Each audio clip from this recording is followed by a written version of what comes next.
As the new token family guy here at autoguide.com, the first vehicle on my list was the Mazda CX9, the 7-seat crossover from the company that promises driving pleasure in every one of their cars.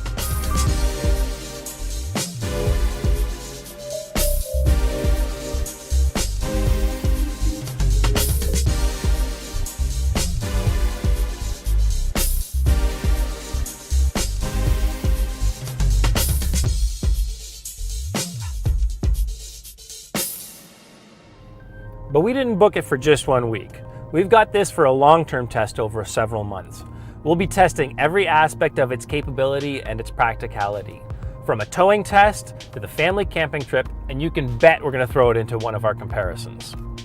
The mid-size segment isn't where you go looking for sexy styling or massive horsepower, but to a father of two, the ability to throw your kids in and load your gear up with no problem and have a car that's actually a little bit fun to drive, that's something to get excited about. Add in a level of technology that's trickling down from the luxury segment into mainstream vehicles like this, and you've got a winning recipe. Speaking of luxury, the trim we're testing is the new signature trim Mazda has just introduced, with premium grade Napa leather, real aluminum accents, and genuine rosewood trim that beautifully complements the unique auburn color scheme. While Mazda isn't quite knocking Audi off its pedestal for interior quality, it's knocking on the door of many brands that think of themselves as luxury or premium nameplates.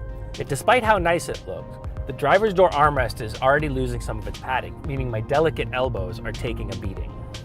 While Mazda isn't known for its luxury, they are well respected for their engineering. And the SkyActiv powertrain technology delivers real-world efficiency and the driving pleasure that Mazda is known for. In the CX9, Mazda has launched a 2.5-liter four-cylinder that uses some trick airflow into its turbo in order to get great low-end torque. However, early returns on our fuel consumption haven't been great. We've been seeing 20 miles per gallon in mostly city driving and commuting, so we'll keep an eye on that. Some people might not be eager to jump into a big 7-seater with only a 4-cylinder under the hood, but with 310 pound-feet of torque, there's plenty of grunt to get this thing off the line and going in a hurry. And actually, it beats most of the V6s in the segment. Mind you, it's not the most refined powertrain, and although the 6-speed transmission is smooth enough, the engine's a little bit gruff. On the road, it's just what you'd expect from a Mazda this large. It's well settled on the highway, and bumps are smothered calmly, while there's a nice heft to the steering that makes it easier to keep it centered in your lane.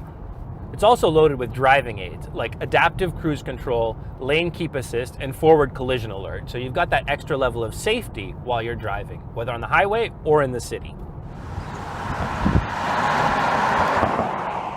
But the true test of a family vehicle like this is in the seats and trunk. There's plenty of room in the first and second rows, the seats are nice and comfortable, and the second row tilts and slides to allow easy access to the third row, which has plenty of room for kids. The trunk is about par for the course in this mid-size 7-seater class, with a small underfloor compartment to hide things from prying eyes.